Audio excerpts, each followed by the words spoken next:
In 1904, Howard Emmons's grandparents met at an ice cream social at St. Paul's Memorial United Methodist Church in South Bend.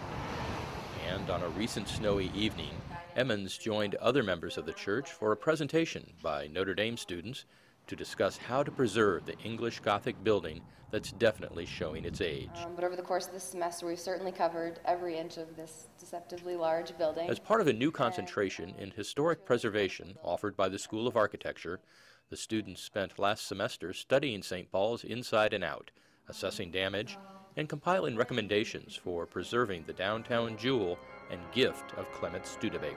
I made a careful delineation of the points the students made, and I've already got my outline as to priorities in terms of what to ask for grants and how to work right down the ladder and follow the book they've put together, and I think it's great. And we'll take the disc they've given us and make more copies of the book. The important part to understand is that lead poisoning is entirely preventable. The students discussed what steps should be taken immediately to safeguard the structure from further damage, and then offered suggestions for long-range improvements to restore the church to its original splendor, like repairing the ornamental plaster and stripping the painted mahogany woodwork. South Bend has lost many historical buildings, and it has lost the fabric that it once had, the density and the quality that it once had.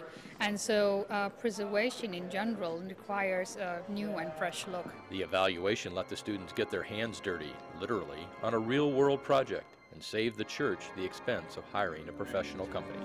Well, it's funny because I'm 6'4" and I get in charge of the attic, so I'm upstairs crawling around on hands and knees in tight quarters. But it was great. It was you learn a lot about structure of a building in general, history of the building, history of the area, all through just investigation. Oh, they love this course. They enjoy it because they get to do hands-on work and they actually feel and understand a building. They're out of their classes, and they do get to know much more in general because of the fact that they are seeing a new building and exploring it.